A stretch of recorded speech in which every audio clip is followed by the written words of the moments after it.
Shavuot Mevorach, Rabotai. Zach aujourd'hui, le 27 Sivan, une journée pure remplie de lumière.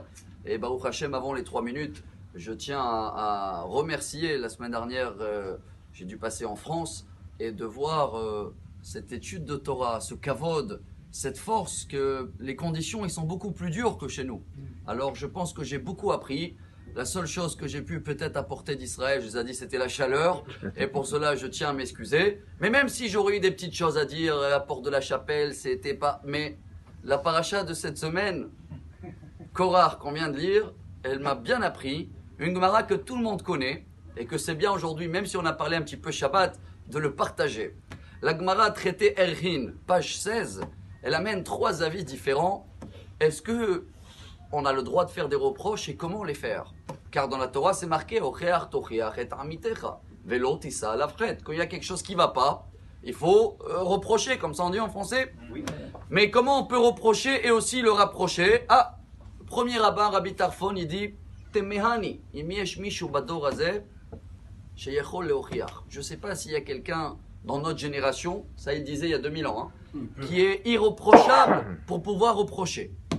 Deuxième rabbin, Rabbi Elazar ben Azaria, il dit Temehani, im yesh mishu sheyechol lekabel tochecha.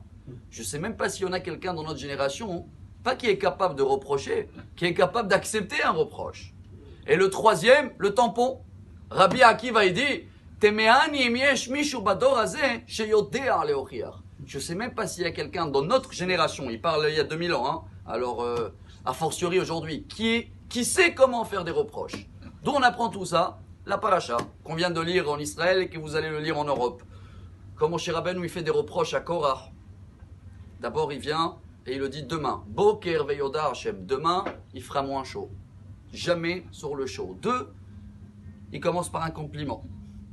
Shimona ben Levi, Hameat mikem ki ivdil. Bravo, vous la tribu de Lévi, Dieu vous a donné déjà un beau poste. Alors il commence par un compliment. 3, il ne s'adresse pas à Korach lui-même. Ça s'appelle un message à l'envers.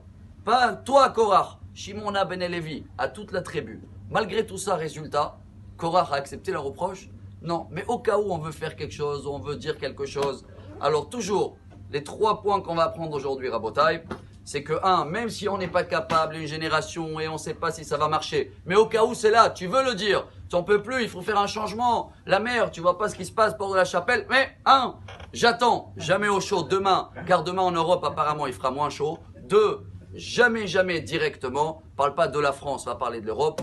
3, ça c'est le plus beau, on commence par un compliment, je vais terminer par ce compliment. Merci pour ce voyage et ce séjour, et chaque communauté ou chaque personne qui nous a reçus, on s'est beaucoup renforcé de Torah en France, et ça fait plaisir de voir que peu importe où on est, peu importe les conditions, il y a toujours cette force d'étudier, et Bezrat Hashem, cette lumière qui est pure, comme la date d'aujourd'hui, va amener Bezrat Hashem très vite. Mashiach tzidkenu, bimera b'yameinu, amen. Amar Rabbi Elazar, Amar Rabbi Hanina.